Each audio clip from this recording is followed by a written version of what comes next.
When things broke, no one asked for help. They reached into a pocket. Not because they were trained to, because instinct remembered before logic did. A strap snapped, a crate wouldn't open, a letter needed cutting. Food came sealed too tight. Wood splintered the wrong way. Big tools were never nearby. Hands were. Whatever this was, it stayed close to the body, close enough to grab in the dark, small enough to forget until the moment it was needed.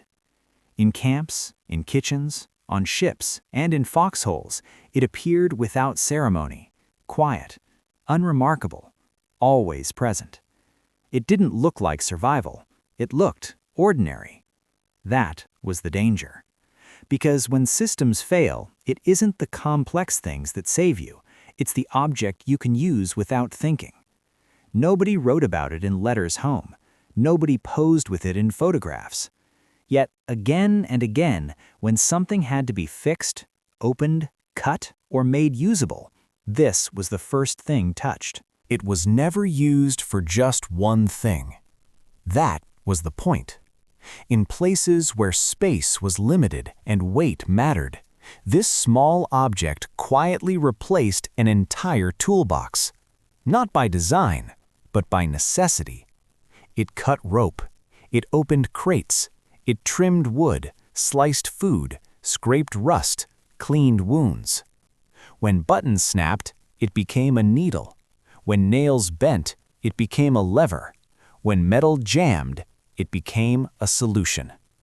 No one issued instructions.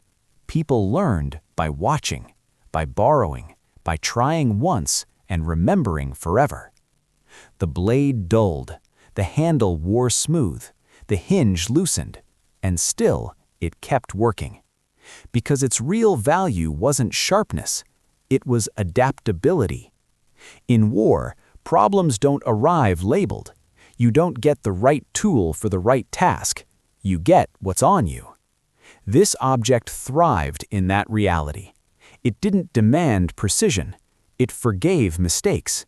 It allowed improvisation. Most importantly, it gave control back to the user.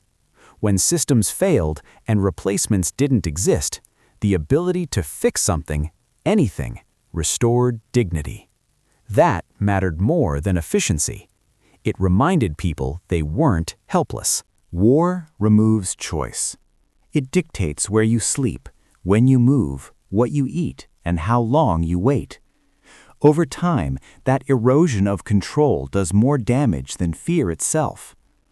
This small object pushed back, not against the war, against helplessness. When something broke, it gave a response instead of a complaint. When a task appeared, it offered action instead of delay. That mattered psychologically. Control doesn't need to be large to be real. It only needs to be immediate. The act of unfolding it, deliberate, practiced, told the brain something important. I can still do something. Even maintenance became ritual. Wiping the blade, tightening the hinge, keeping it ready. Those moments grounded people. They shifted attention from what couldn't be changed to what could. That shift prevented mental collapse. Men who felt useful slept better. They spoke less about despair. They took responsibility for small things, and that responsibility spread. A sharpened blade meant readiness. A clean tool meant order. Order meant stability. The knife didn't create courage, it preserved it. Most of what this object did never made it into reports. There were no after-action summaries for cut ropes or pried lids, no medals for fixing something quietly before it failed completely. Yet those moments decided outcomes. A crate opened faster meant supplies reached the front before dark. A jammed strap freed in time meant a man moved instead of falling behind. A splinter removed prevented infection days later. None of this looked heroic. That's why it mattered. War history favors explosions and commands. It ignores the invisible chain of small actions that make larger ones possible. This tool lived inside that chain. It appeared when silence was required, when calling attention would have made things worse, when improvisation mattered more than protocol. Often, no one else noticed. The knife returned to the pocket, the problem disappeared, the moment passed. But survival accumulated from moments like these. Not dramatic, not loud, not remembered, just effective.